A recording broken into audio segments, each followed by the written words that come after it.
the lesson. Oh yeah. DJ Samrai, What's up? what's poppin', man?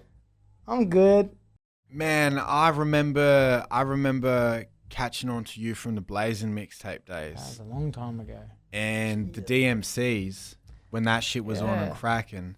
So I guess for the for the DJ fans and fans in general, tell us like the come up, man. Like even when you were into it but weren't professional yet, like how'd you get into it, and then how'd you get to a point where you started doing it professionally? What had happened was I had friends who were DJs and we all were kind of getting into it.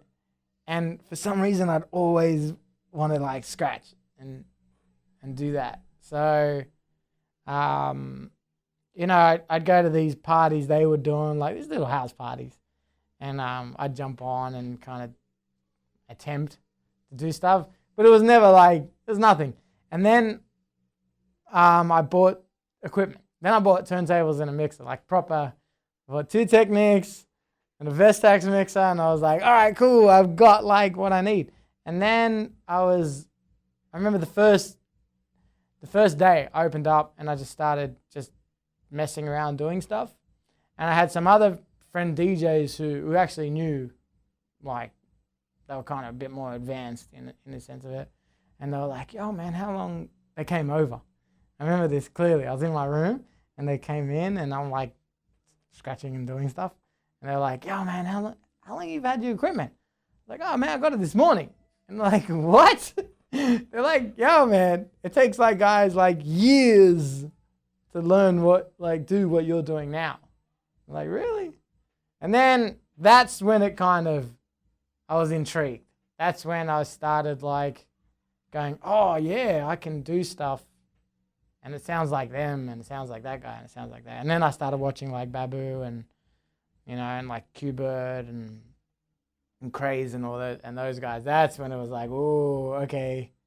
And then I started entering DMCs.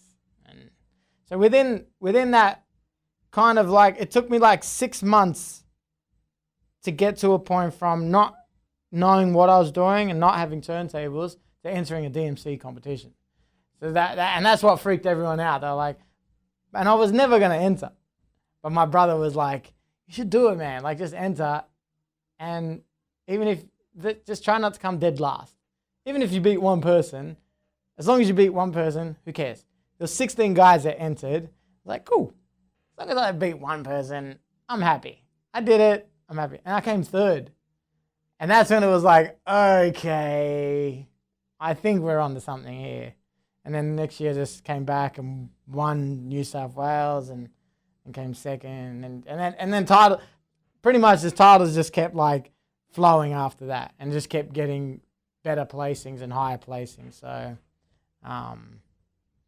yeah. And then the Blazing kind of came up. So the year that you got turntables, that same year, yeah, you came third in the New South Wales DMCs. Yeah. 6 months. And what year was that? 99. No, 2000. I don't even know. Yeah, 2000. Because I came, 99. Because in 2000, I came first, and then I came third in nationals. So a year and a half later, I came second. That's right. I forget my titles. So I came second to Dexter in 2000. And he went on to come second in the Worlds. To Craze. Yeah, to Craze. Yeah. So it was kind of like, shit. Whoa, man. Like, I almost beat the guy that almost beat Craze. Like, but I never looked at it like that. I was still fresh. It was like a year and a half. Like, I was going up against guys who, like, they were 5-10 years deep. I was like a year and a half. And they were like, how long have you been doing it for? Like, a year? I'm like, what? I'm like, yeah, man, yeah. So, and then the following year, I won nationals and went to Worlds. So it was kind of, but even then, I was still, if any DJ, any turntablist, it takes years. So I'm like 2.5 years of having bought turntables, I'm now at the DMC World Final. So I was like, I was in the deep end. I was in the, like, you don't understand how deep I was. Like, I knew straight away. Like, I went there with a plan. I had my set.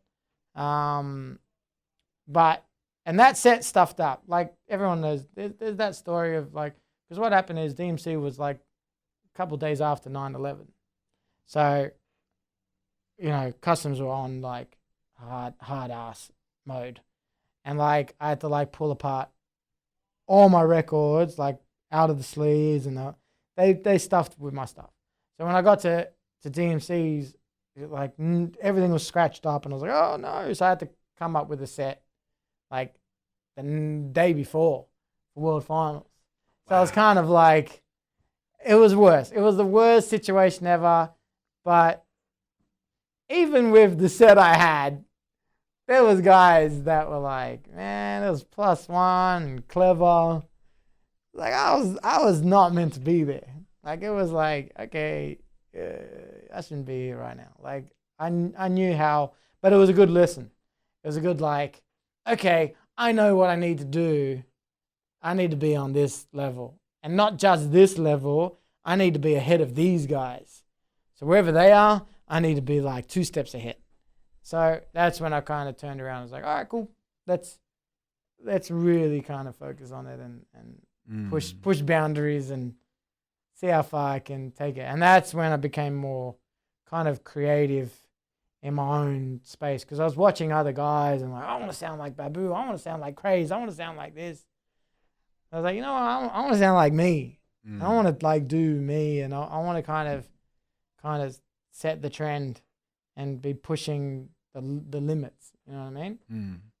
Not many people in general, let alone from Australia, you know, win nationals, go through the qualifiers, make the worlds, and get on that stage. And man, like, if you made that VHS back in the day, you was popping. Yeah, you had to do something. Walk us through, I guess, the preparation and the mentality, like, you know, like when you're preparing for it, and then on the day and you get to the venue and just the nerves and everything. Walk us through that whole experience.